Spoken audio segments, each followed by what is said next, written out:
We are the keepers of the flame, the sacred order. Let the ceremony begin.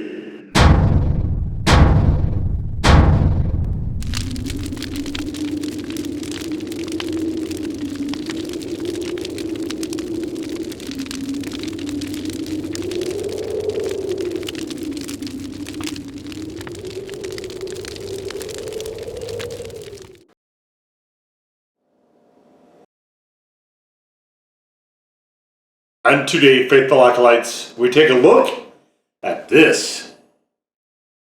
And what this is from High River is the Grapes of Wrath. So we have a grapevine with some skulls. That's neat. I like it. Very inventive. This was a sauce that, admittedly, I had a little bit of a trouble placing it initially, and I think I detailed that in the review, link to which is in the description below if you want to read it. But it wasn't until this got on turkey that I felt like it really did some shining.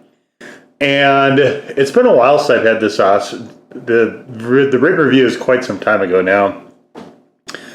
But this sauce I thought was limited edition at the time, but I see it's back now. It is one of the few with grapes in it. And actually, let's see if we can... There's a lot of ingredients here. Let's see if we can pull that in. This is going to be a big old-fashioned maybe. Okay, so...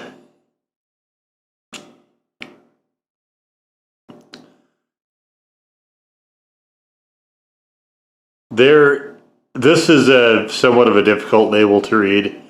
I do see habanero. I'm not going to actually go through the peppers here. I think this might be listed on the website, all the stuff that's in here. I would encourage you to go there and check all this out. We got ginger. We got several different types of fruit juices. Honey is in here. Scorpions are in here. What else? Cinnamon is in here, I guess. Yay. Pineapple, ginger. The way that this is structured, blueberries, the Cabernet might be in there, or maybe just the grapes. Some apple. So this is really hard to pull in a way that I can read it. And yes, I am aware that I need glasses. Thank you very much. But even still, look at this text. This is tiny, right? So we'll put this link to the table and it's gone. But you can still read Grapes of Wrath in there. So I'm not a fan of this type of thing, but you can see there's a lot of... One of the good things about this label, so you could have probably brought down another good 1/4 inch, brought it up another... I mean, there's probably a 1/2 inch you could have expanded this. Probably could have made it a little bit wider. I do like that you can see the sauce through the glass. So this is one of the rare videos where I'm actually opening a hot sauce on camera. So this is kind of one of the archive videos, if you will. And usually I don't do this for a couple of reasons. One is that the archive sauces I generally prefer to have chilled, and this one is actually not bad because it's loose enough that we can actually get some agitation going here, not sticking too bad. And that's the other thing, is that when you have limited space to agitate it, sometimes the sauce can change fairly dramatically as you stir and shake it up. So very nice sort of wine color here. Almost actually between like maybe a red wine and a grape juice. So let's get on into this. It's been so long. The smell isn't familiar to me. It's been quite a while since I've had this. Of course, High River has been churning out some really interesting sauces for quite some time. Flow of this one is a touch odd. A little bit chunky. So just licking the threads of the bottle there, I got a little bit of scorpions and some saltiness. That's where we're at now. So we're going to get more into this course on food, and we'll probably be able to get a better handle on it. But my thoughts are pretty well encapsulated in the written review. So it is, I think, an okay. I mean, it looks a touch muddy to me, and I don't mean like murky, cloudy. I mean like literal mud a bit. It's got that sort of brownish hue to it, but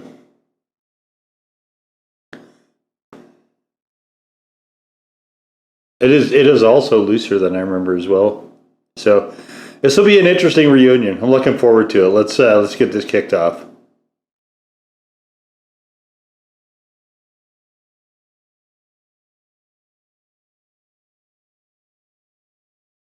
Oof.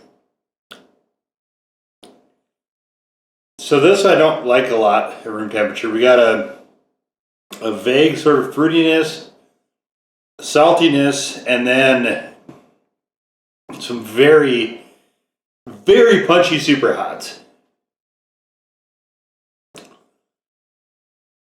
It's a lot more interesting than I remember it though.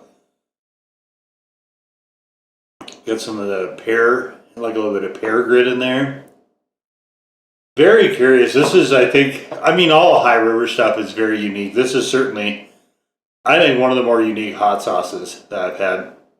So I've been meaning to do this video for a while, and for whatever reason, I couldn't find it one year, and I had other stuff I wanted to get to first.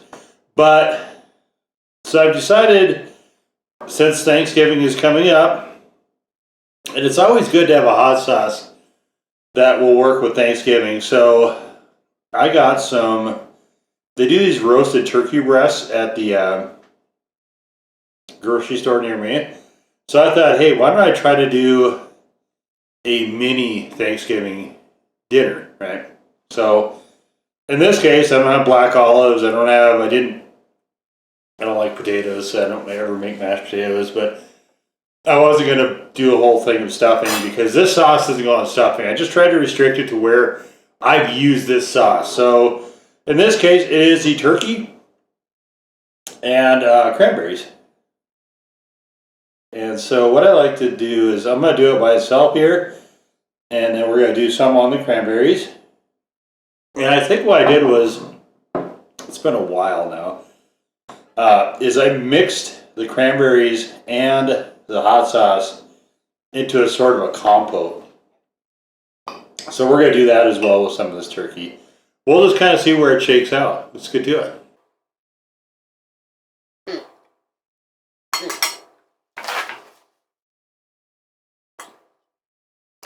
That's interesting. The saltiness works pretty well with the turkey here. This is just a straightforward oven roasted turkey. No,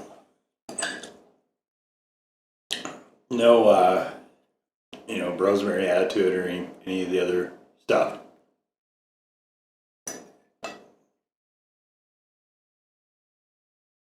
It's nice. I like that on the turkey. All right, let's see how it's doing with the cranberries.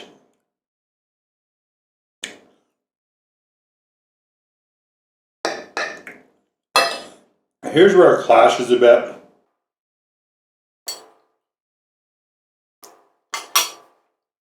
So with the cranberries, they're a fairly distinctive flavor, and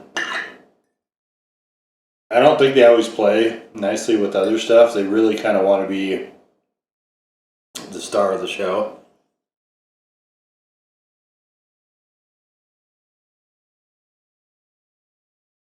Some hot sauces have skirted around that a little bit by incorporating them with a bunch of sugar.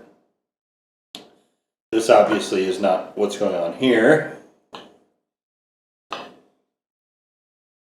You know, Thanksgiving is, I like to have sometimes a turkey just be itself, or just with like a gravy, because it's a nice throwback, you know.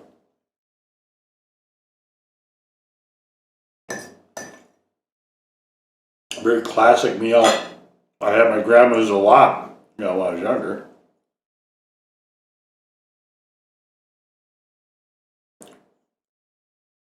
For as long as that went on, wasn't always.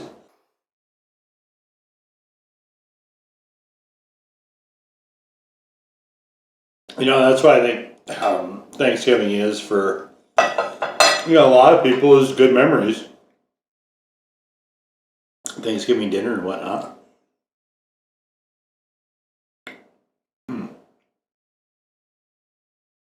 So that worked a little bit better. Maybe that's what I did. Is I sauced up the turkey and then I combined it. I didn't sauce up the cranberries, I sauced up the turkey and then add cranberries at the end. I think that might be the way to go. Give them a little bit of space. But look at how beautifully this is roasted. They did a really nice job. I thought I got there too late. No, that's good. I thought that I got there too late to get one of these, but on a whim, I walked by the deli again, and there it was. Just appeared out of nowhere in the display case. One of the last things they put out for that day, I guess. Glad they did. I mean, I think this works okay in chicken too. It's not.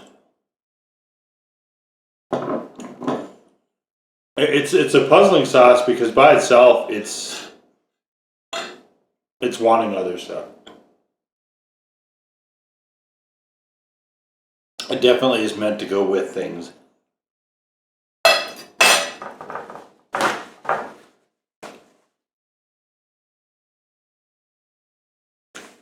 Alright, let's dial this up here. Oh, it's gonna agitate a bit more now. I got some space in there. There is a sort of wine aspect to this sauce as well, which I actually enjoy quite a lot. This is a really cool sauce. I can't think of anything else quite like it out there. It really is kind of its own thing. But it does work spectacularly, with the Thanksgiving type stuff.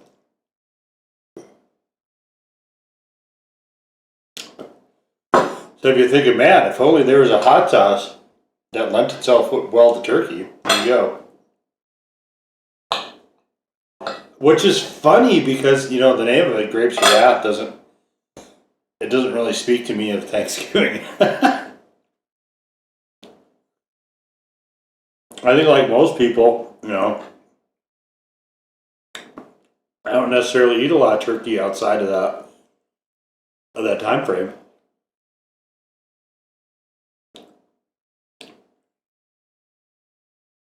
By myself these days, and I can't hardly make a whole turkey for just me. I mean, I guess I could.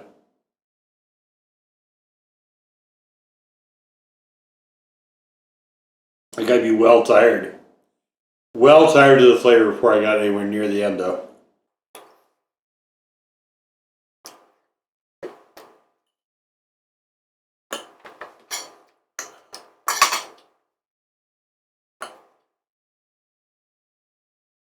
I should talk about the sauce a little. I mean, it's got some decent punchiness to it. I don't think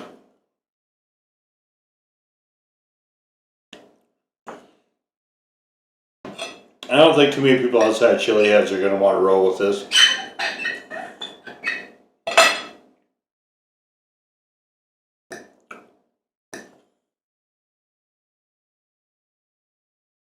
It's got a pretty decent build to it. Habaneros and scorpions, I mean, it's not.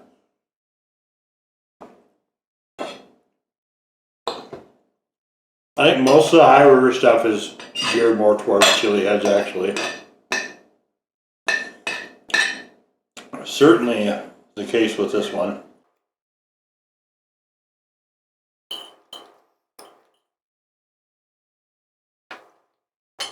This is actually not a particularly sweet sauce either.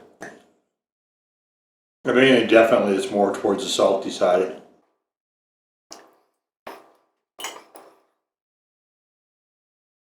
It's very enjoyable though. This is a really cool sauce. I know I've said that, just the idea of using grapes in a hot sauce is just still kind of mind-blowing to me. When you think of fruits and hot sauces, that's not, at least not for me, not generally one of the ones I think of.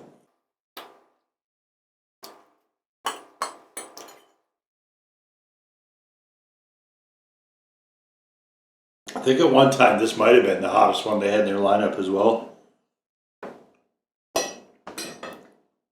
I'm sure it's not now. I think at one time it was. All right.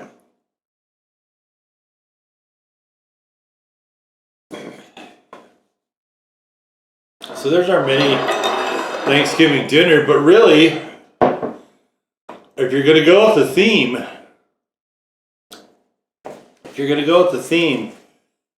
you kind of have to have a dessert, right? You have the turkey, you have all the food, and then you've got to have a dessert. So here we have a pumpkin pie, and as bonus, this is the volcanic peach ghost pucker. There is a separate video of this available in the hot sauce playlist. I'll link to it in the description below as well. So I did a peach pie in this video, and I think chicken strips. And I was gonna say, well, how would it be on a pumpkin pie? I thought it'd be actually really good. So sticking with the theme, we got Thanksgiving coming up. It's a Thanksgiving theme. And thank you all, by the way, for everyone who has read the blog, watched the videos, commented, supported. I appreciate you all. But, you know, we got to have some pumpkin pie with a peach ghost pepper sauce.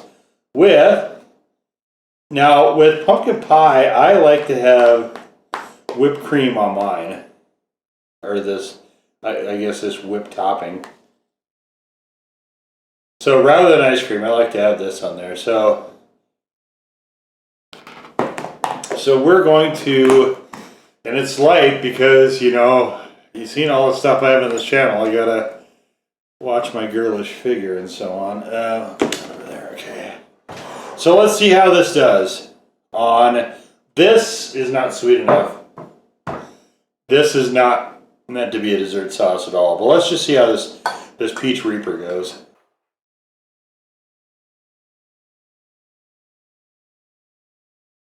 So a lot of the delicate balance in this hot sauce kind of vanishes, and you get left with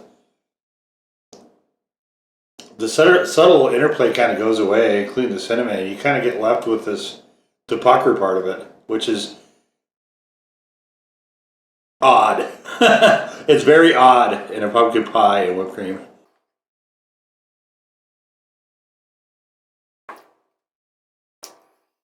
I hesitate to call it bad, it's just weird.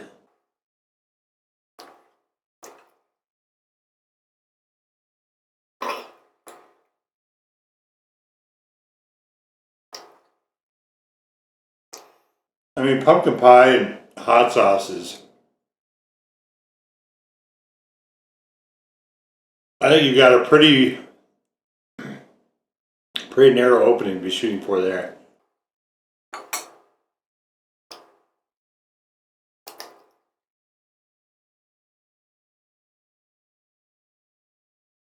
The grocery store also does this neat thing of selling half pies.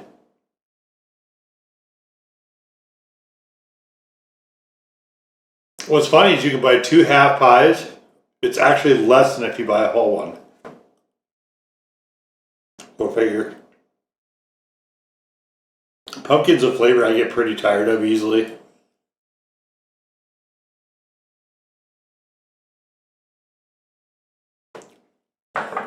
So a half pie is definitely appreciated.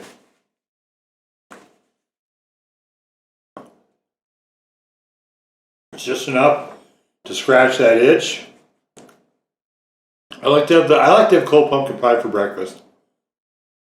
I think it makes an excellent breakfast, but anyway, it's enough to scratch that itch before you get tired of the flavor.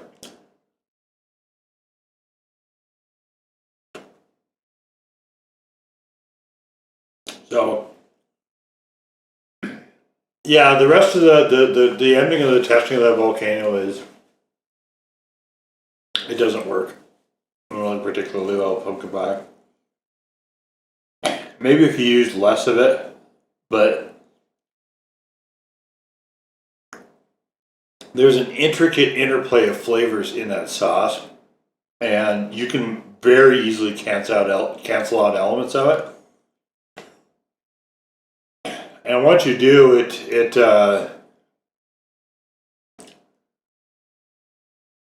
you lose the dynamics of the sauce. In this case, you have a sour hot sauce, which I mentioned before. I'm not a huge fan of.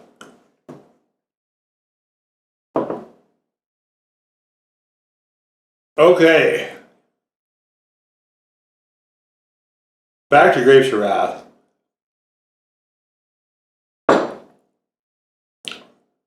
I think it's a marvel. It's very, very inventive.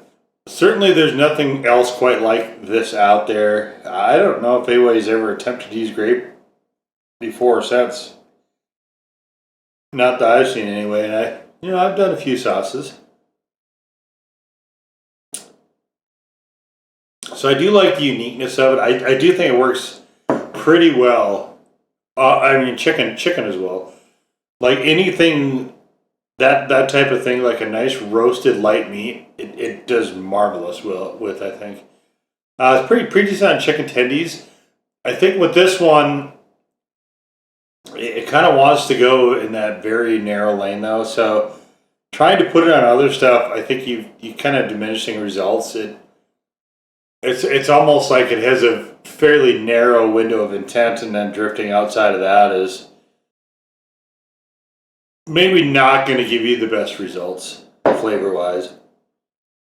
But I quite like this. This is a sauce that I meant to have for, well, a couple Thanksgivings now. I just haven't got to it, but it was always in the back of my mind, and that's a good thing, right? If you're a sauce maker, you want to create memorable sauces, and this, if nothing else, is certainly that. It's a fair bit of saltiness. You got some, I think, some strong impressions, some callbacks to a wine. It's got scorpion and habanero in there, so there's some good punch to it as far as chili heads go.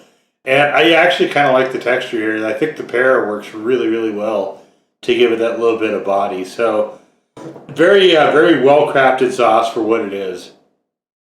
It might be a little bit narrow in terms of flexibility, but where it works, I think, really exceedingly well. So quite enjoyable.